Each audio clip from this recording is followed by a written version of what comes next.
সবাইকে শুভেচ্ছা জানিয়ে ঢাকা বিশ্ববিদ্যালয়ের সৌজন্যে আজকের সংবাদ পরিক্রমা শুরু করছি। আজকের সংবাদ পরিক্রমার বিষয় বিদ্যুৎ বিক্রির পাওনা নিয়ে ভারতের আদানি গোষ্ঠী যেসব বার্তা দিল বাংলাদেশকে। বকেয়া অর্থ পরিশোধের ব্যাপারে বাংলাদেশের নতুন অন্তর্বর্তী সরকারের প্রতি কঠোর বার্তা দিয়েছে ভারতের আদানি গ্রুপ। একটি বিদ্যুৎ কেন্দ্র থেকে বিদ্যুৎ বিক্রির পাওনা বেড়ে চলার প্রেক্ষাপটে কোটিপতি গৌতম আদানির এই ব্যবসায়ী প্রতিষ্ঠান থেকে সতর্কবার্তা দেওয়া হয়েছে বলে ফাইন্যান্সিয়াল টাইমসের এক প্রতিবেদনে বলা হয়েছে।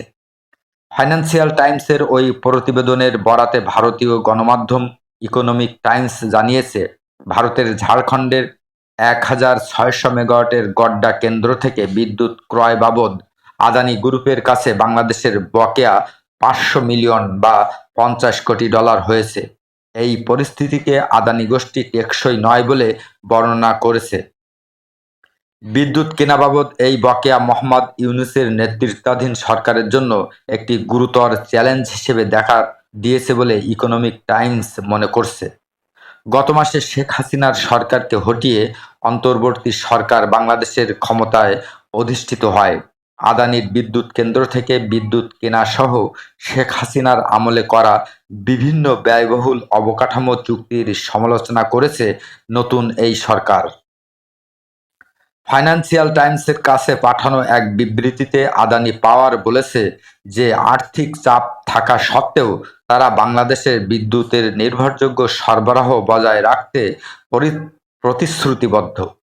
কোম্পানিটি বলছে, আমরা বাংলাদেশের সঙ্গে আলোচনা চালিয়ে যাচ্ছি এবং তাদের জানিয়েছি যে পরিস্থিতি আর টেকসই পর্যায়ে নেই, কারণ আমরা একদিকে যেমন বিদ্যুৎ সরবরাহের বিষয়ে প্রতিশ্রুতি বজায় রাখছি, অন্যদিকে তেমনি আমাদের ঋণদাতা ও সরবরাহকারীদের কাছে দেওয়া অঙ্গীকারও রয়েছে।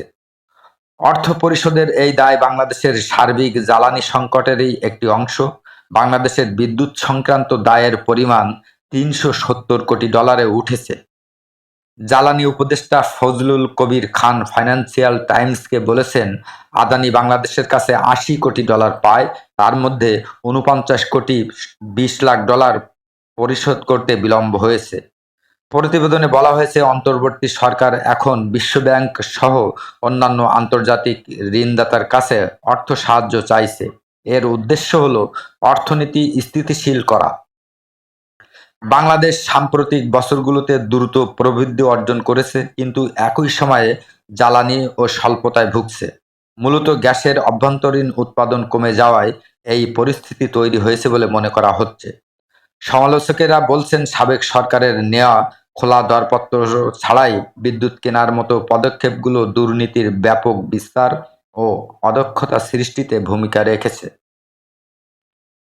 আদানি অবশ্য বাংলাদেশের বিদ্যুৎ সরবরাহ অব্যাহত রাখার কথা জানিয়েছে, তবে ডক্টর ইউনূসের প্রশাসন এমন ইঙ্গিত দিয়েছে যে আগে করা জ্বালানি চুক্তিগুলো বর্তমানে পর্যালোচনা করা হবে।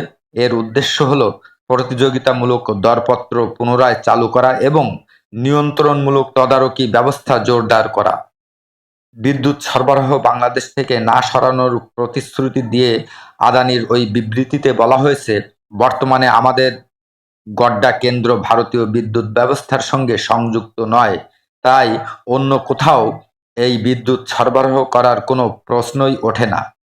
বাংলাদেশের অন্তর্বর্তী সরকার অর্থ সাশ্রয়ের জন্য একদিকে যেমন বিভিন্ন চুক্তির শর্ত নিয়ে পুনরায় আলোচনা করতে চায়, তেমনি ভারত ও চীনের সঙ্গে ইতিবাচক সম্পর্ক বজায় রাখতেও আগ্রহী।